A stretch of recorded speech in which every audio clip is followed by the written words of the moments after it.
যদি আপনার মনে হয় যে দেয়ালে পিঠ ঠেকে গেছে, কেউ কিছু করতে পারছে না আপনার জন্য, আপনি পরিপূর্ণ ইয়াকিনের সাথে, দৃঢ় বিশ্বাসের সাথে এই 4টা আমল নিয়মিত করবেন।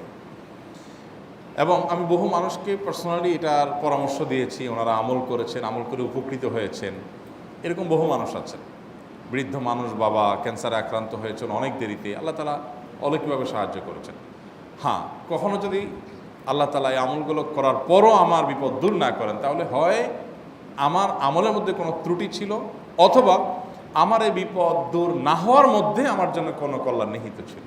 আল্লাহ তাআলা আমার দোয়া কবুল করে যে উপকার হতো তার চাইতে বেটার কিছু হয়তো আমাকে দিবেন, এই ইয়াকিন একজন ইমানদারের থাকবে। সেই 4টা আমলের 1 নম্বর হলো ইস্তেগফারের আমল। ইস্তেগফার, আপনি ফেসে গেছেন কোনো জায়গায়, কোনো উপায় পাচ্ছেন না, আপনি ইস্তেগফার করতে থাকেন। আস্তাগফিরুল্লাহ ওয়া আতুবু ইলাইহি, আস্তাগফিরুল্লাহ ওয়া আতুবু ইলাইহি, আস্তাগফিরুল্লাহ ওয়া আতুবু ইলাইহি, আস্তাগফিরুল্লাহ, আস্তাগফিরুল্লাহ, আস্তাগফিরুল্লাহাল্লাযী লা ইলাহা ইল্লা হুয়াল হাইয়ুল কাইয়্যুম ওয়া আতুবু ইলাইহি ওয়া লা হাওলা ওয়া লা কুওয়াতা ইল্লা বিল্লাহ। اللهم أنت ربي لا إله إلا أنت خلقتني وأنا عبدك وأنا على عهدك ووعدك ما استطعت أعوذ بك من شر ما صنعت أبوء لك بنعمتك علي وأبوء لك بذنبي فاغفر لي فإنه لا يغفر الذنوب إلا أنت সাইয়্যিদুল ইস্তিগফার। এভাবে যে কোনো ইস্তিগফার করতে থাকেন, আপনি বেশি বেশি করে আল্লাহর কাছে ইস্তিগফার, ক্ষমা প্রার্থনা করতে থাকেন, খুব বেশি। আপনার 2 ঠোঁটে অনবরত আপনি চাইতে থাকেন আল্লাহর কাছে ক্ষমা। এই ইস্তেগফার সম্পর্কে নবী করিম সাল্লাল্লাহু আলাইহি ওয়াসাল্লাম বলেছেন, মাল্লাজিমাল ইস্তেগফার, যে ব্যক্তি ইস্তেগফারকে আঁকড়ে ধরবে, আঁকড়ে ধরা মানে কি, এটা ছাড়বে না, সে পড়তেই থাকবে অনবরত। টয়লেটে যাওয়ার সময়টা, ঘুমের সময়টা, খাওয়ার সময়টা বাদে, অবসর নামাজের সময়টা বাদে, বাকি সারাক্ষণ সে ইস্তেগফার পড়বে। এরকম যদি কেউ করে, আল্লাহ রাব্বুল আলামিন জাআলাল্লাহু লাহু মিন কুল্লি হাম্মিন ফারাজা ওয়া মিন কুল্লি যিকিন মাখরাজা, সকল পেরেশানি থেকে, সকল টেনশন থেকে বের হওয়ার পথ আল্লাহ তাআলা অলৌকিকভাবে তার জন্য আবিষ্কার করে দিবেন। এবং আমি আমার জীবনে যেটা বলেছিলাম, বিস্তারিত বলতে চাই না, এরকম পরিস্থিতি আসছে যে চোখের সামনে কোনো আপাতত রক্ষার কোনো পথ আর খোলা নেই, এমন ভয়াবহ বিপদ। ইস্তেগফার করতে করতে এমনভাবে আল্লাহ তাআলা সাহায্য করেছেন যে এটা কল্পনা করলেও মনে হয় যে স্বপ্নের মতো। কিভাবে এখন এই লোক এই জায়গায় আসলো আমার সাহায্যের জন্য, এই লোক তো এটা আমি এই জায়গায় আসার কথা না, টিকুনি এসে হাজির হয়ে গেলেন এবং উপকারটা, আমার সমাধানটা হয়ে গেল সমস্যা। তো আলহামদুলিল্লাহ, বহুবার আমি পরীক্ষা করেছি, আর আমার পরীক্ষার 2 পয়সার দাম নাই। হাদিসে বলা আছে, গ্যারান্টি দেওয়া আছে, আমার পরীক্ষা করলেই কি না করলেই। তাহলে একটা আমল হলো কি, ইস্তেগফার। সব সময়ের জন্য এটা কন্টিনিউয়াস করবেন, আর এমনিও অবসর সময় ইস্তেগফার করবেন। আরবদের মধ্যে সৌন্দর্য আছে, তারা বিভিন্ন ডাক্তারের ওয়েটিং রুমে বা বিভিন্ন জায়গায় মানুষ যেখানে অপেক্ষা করে পাবলিক প্লেসগুলোতে লিখে রাখে ইস্তেগফার করুন, আপনার হাইওয়েগুলোর পাশে লেখা থাকে ইস্তেগফার করুন, এবং তারা আসলেও একটু পরপর দেখা যায় ইস্তেগফার করে। ভালো মন্দ গুণ সবার মধ্যে আছে, তাদের এই ভালো গুণটা আছে, ইস্তেগফার বেশি বেশি করা।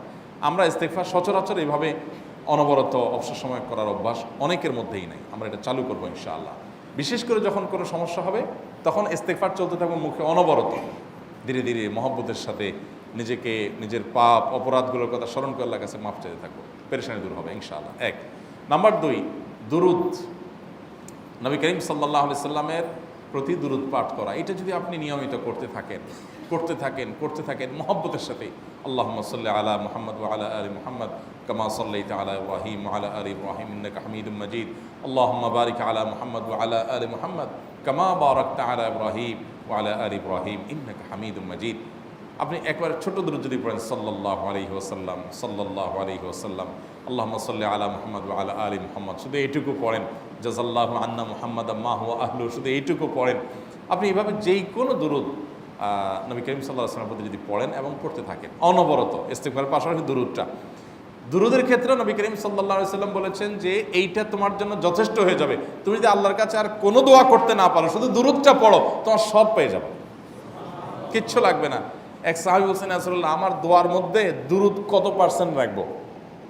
আমি তো আমার অনেক কিছু আল্লাহর কাছে চাইবো, দুরূদ মানে তো নবীজির জন্য দোয়া, মানে আমার জন্য তো আমি দোয়া করবো, আপনার জন্য দোয়া কত পার্সেন্ট করবো? 1/3, 1/4, তারপরে হাফ, এবার বিভিন্ন পার্সেন্টেজ বলছিলেন তিনি। নবী করিম সাল্লাল্লাহু আলাইহি ওয়াসাল্লাম বলেছেন যে হ্যাঁ, এর বেশি করতে পারলে আরও ভালো, আরও ভালো। তো ভদ্রলোক এর বেশি, ওই সাহাবী রাদিয়াল্লাহু তাআলা আনহু, তিনি এর বেশি বাড়াতে একটা পর্যায়ে বলছেন যে আমি সব দোয়া আপনার জন্য করি। নবী করিম সাল্লাল্লাহু আলাইহি ওয়াসাল্লাম বলেছেন, তাহলে তোমার আর কোনো দোয়াই করতে হবে না, এর মধ্যে সব দোয়া চলে আসবে। কারণ আপনি যদি বলেন আল্লাহ আপনার নবীর প্রতি আপনি রহমত নাজিল করেন, আপনার নবীর প্রতি আপনি শান্তি নাজিল করেন, আপনি যেটা দোয়া করেন, তো আল্লাহকে আল্লাহর নবীর প্রতি আপনি রহমত নাজিল করতে বললে আল্লাহ তাআলা আপনার প্রতি রহমত নাজিল করবেন কি করবেন না? আপনি কাউকে খুশি করতে চান, কার কাছ থেকে কিছু আদায় করতে চান, তার ছেলেটারে যদি হাদিয়া তোহফা দেন, আদর যত্ন করেন, তো বাই ডিফল্ট অটোমেটিকলি ওই লোকের সিম্পেথি আপনার দিকে আসবে কি আসবে না? চোখ বন্ধ করে আসবে। তো আল্লাহর নবীর জন্য যখন আপনি দোয়া করবেন তখন আল্লাহ তাআলা আপনার মধ্যে রহমত নাজিল করবেনই, এটা নবী সাল্লাল্লাহু আলাইহি ওয়াসাল্লামের ওয়াদা। যে কোনো পেরেশানি, তিনি আরও বলেছেন যদি কেউ দুরুদের আমল করে নিয়মিত, আল্লাহ রাব্বুল আলামিন তার সকল পেরেশানির জন্য যথেষ্ট করে দিবেন। এই আমলটাকে সবগুলো দূর করার জন্য যথেষ্ট হয়ে যাবে। এই দুরুদের আমলটা আমি দেখেছি সুবহানাল্লাহ গুলির মতো কাজ করে। আজকের ঘটনা, এক ভদ্রলোক সকালে একটা টেলিভিশন চ্যানেলে, বেসরকারি চ্যানেলে প্রোগ্রাম শেষ করে নামছিলাম লিফটে, তো উপস্থাপক উনি বলছিলেন যে ভাই মানে দুরুদের আমল পড়ে আমি কিছুদিন আগে একটা ইয়াতে মানে এমন একটা অবস্থা যে এইটা থেকে বের হওয়ার কোনো পথ আর নাই, শুরু করলাম দুরুদ অনবরত, এরপরে আল্লাহ তাআলা আমাকে এমনভাবে উদ্ধার করলেন আমি কল্পনা করতে পারিনি। আলহামদুলিল্লাহ এই আমলগুলো করে অনেক ভাইরা আমাকে অভিজ্ঞতা জানাইছেন যে আলহামদুলিল্লাহ তাদের অভিজ্ঞতা অলৌকিক। হ্যাঁ, ওই যে বললাম কখনো যদি আল্লাহ তাআলা আপনার দোয়া কবুল না করেন তাহলে হয় আমার ত্রুটি আছে, আর না হলে আমার জন্য আল্লাহ তাআলা এর চেয়ে বেটার কিছু রেখেছেন, আমি সেই ইয়াকিন রাখবো ইনশাআল্লাহ বিইذنিল্লাহ। আর এই দোয়াতে সমাধান হবেই হবে, সে বিশ্বাস থাকতে হবে। নবী করিম সাল্লাল্লাহু আলাইহি ওয়াসাল্লাম বলেছেন, হাদিসে কুদসিতে আল্লাহ বলেছেন আনা ইনদাযান্নি আবদি বি, বান্দা আমার প্রতি যেমন ধারণা করে আমি তেমন আচরণ করি। আপনি যদি চিন্তা করেন করে দেখি হয় কি না, দেখি ট্রাই করি, তাহলে ওই আল্লাহ তাআলা বলবেন ঠিক আছে দেখতে থাক। আপনি যদি ইয়াকিন করেন যে না নবী করিম সাল্লাল্লাহু আলাইহি ওয়াসাল্লাম যে বলেছেন অতএব সেটা হবেই, আর আল্লাহ রাব্বুল আলামিনের কাছে আমি ওইভাবেই চাবো যে আল্লাহ দিবেনই, আমি নিয়েই ছাড়বো, ইনশাআল্লাহ গুলি মিস হতে পারে, আপনার দোয়া মিস হবে না। ওই ইয়াকিন, ওই ঈমান আমার মধ্যে আনতে হবে, চেষ্টা করবো তো ইনশাআল্লাহ। তাহলে দুইটা আমল হলো, ইস্তেগফার আর দুরুদ। 3 নম্বর আরেকটা আমল হলো দোয়া ইউনুস। দোয়া ইউনুস, লা ইলাহা ইল্লা আন্ত সুবহানাক ইন্নী কুনতু মিনাজ জালিমিন। বেশি বেশি পড়তে থাকবেন, যখন বিপদে পড়বেন ইস্তেগফার আর দুরুদ পড়বেন সবচেয়ে বেশি, আর মাঝে মধ্যে দোয়া ইউনুস, লা ইলাহা ইল্লা আন্ত সুবহানাকা ইন্নী কুনতু মিনাজ জালিমিন। আল্লাহ সুবহানাহু ওয়া তাআলা কোরআনে কারিমে এই দোয়ার পরে বলেছেন ওয়াকাযালিকা নুনজিল মুমিনিন।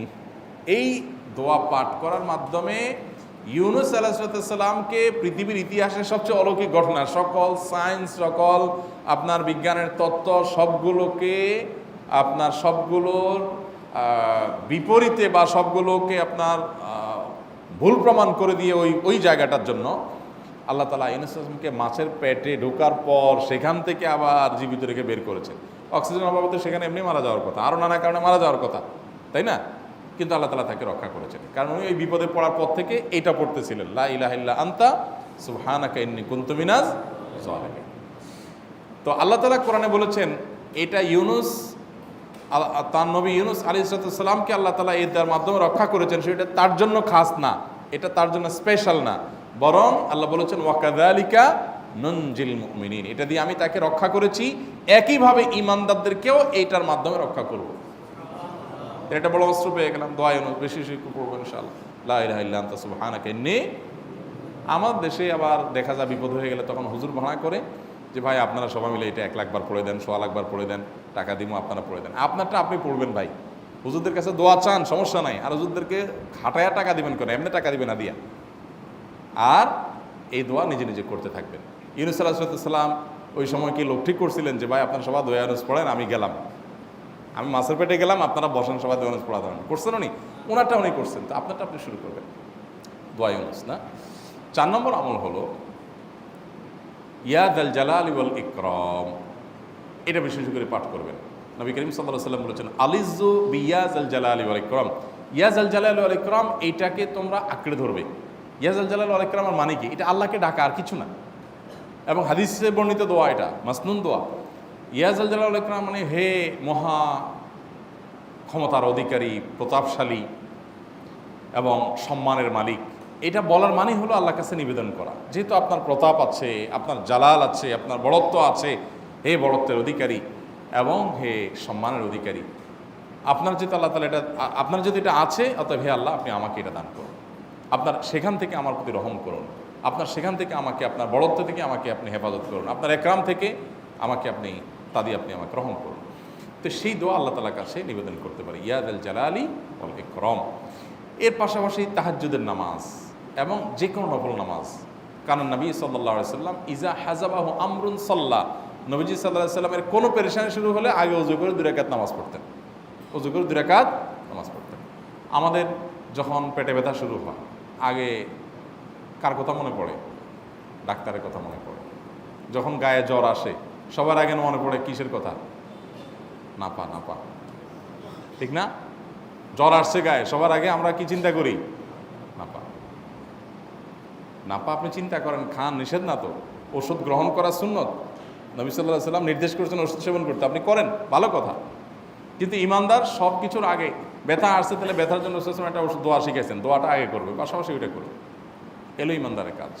আমরা আজকাল ইমান থেকে অনেক দূরে সরে গেছি। আল্লাহ আমাদের সেই ইয়াকিন দান করুন। তাহাজ্জুদের সময় দোয়া, অনেক বেশি দোয়া কবুল হয়। তাহলে 4টা আমল ইনশাআল্লাহ আপনাকে এই ভয়াবহ বিপদ থেকে উদ্ধার করার জন্য সাহায্য করবে ইনশাআল্লাহ। সে ইয়াকিন নিয়ে করবেন। সেই সাথে as-সাদকা তারদুল বালা, দান সাদকা করা, অন্যান্য যে আমলগুলো আছে টুকটাক সেগুলোর সাথে সাথে চালানো। বাকি এই 4টাকে বেসিক্যালি একটু জোরভাবে করতে থাকেন। আস-সুন্নাহ ফাউন্ডেশন, উম্মার স্বার্থে সুন্নাহর সাথে।